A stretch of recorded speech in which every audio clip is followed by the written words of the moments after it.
Ladies and gentlemen, the wait is finally over for fans of The Crown. Season 3 dropped on Netflix over the weekend, but this time, a new cast has taken the throne, led by Oscar winner Olivia Colman. NBC's Joe Fryer sat down with the show's new stars, and Joe, I'm already through episode 2. You are? Well, it's good for you. You're kind of like a lot of people who have either watched 1 or 2 episodes, and then there are those who have maybe actually already binged all 10. The show was trending on Twitter right after it launched. Reviews from critics mostly positive, and fans seem impressed with the new actors who are now playing the royals as they enter middle age. A new cast has been coronated. A great many changes. Queen Elizabeth is now played by Olivia Colman instead of Emmy winner Claire Foy. Tobias Menzies tackles Prince Philip, following in Matt Smith's footsteps, and Princess Margaret is portrayed by Helena Bonham Carter, replacing Vanessa Kirby. Here we have this immensely popular show that everyone seems to love. Up till now. And you guys get parachuted in. What could possibly go wrong?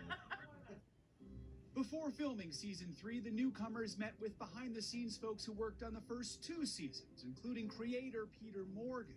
And he just said, well, you lot used to always be so pretty. Now we've got to you. We've been employed because we're older and battered on the inside.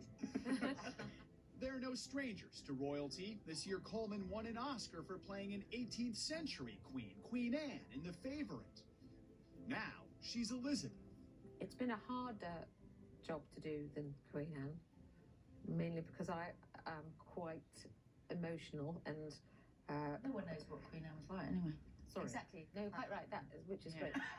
The Queen, obviously, everyone is a critic. Everyone knows what she looks like. Everyone's heard her. Everyone has seen her walking. This show is a drama, but she is essentially a no-drama queen. Apparently, behind closed doors, apparently, she's an absolute hoot. She's a great mimic. She's a real laugh, isn't she? How much did you study the actual person to try and, like, imitate it, or did you want to add your own flair to it? It's a big part of taking on these roles. There's obviously, you know, there's so much footage of them. They're so famous and well-known. You want, obviously, to get close to it, but you also don't want it to be like an act of mimicry, because I think that would be kind of irritating to watch for 10 hours, probably. Should I sigh and moan dramatically? One does like to fit in. You had this unusual situation where there was actors who played these roles before you. Yeah, and got awards for them. Yeah. Do you study them at all and how they tackle these roles, or do you say, no, let's move on? Well, I was a huge fan of the show, and so I was sort of trying to go, what would Claire do? Yeah, I definitely nicked some ideas from that, yeah. Helena Bonham Carter actually played the mother of Princess Margaret in the King's Speech, preparing her to portray the socialite sister. And then I did meet her in real life once, and she did say, you are getting better at acting, aren't you? I think it's hilarious because it's in her interest that I got better, isn't it? You got the last laugh. The new season covers real-life events that happened between 1964 and 77, a deadly mining tragedy, Princess Margaret's tour of the U.S., including a visit with President Johnson, Prince Philip's appearance on Meet the Press, and we see a young Prince Charles when he first dates Camilla. All of the stories get maybe a bit weightier.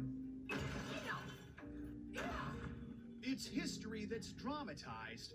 Still, it's a bit awkward when they see real-life royals. You met Prince William recently, right? Last year. Yeah. Yes. And he knew you were doing this.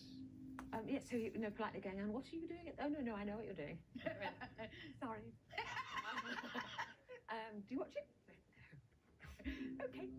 And while the show is about the crown, both actresses admit their focus is sometimes what's on their feet. Walking in high heels without any kind of...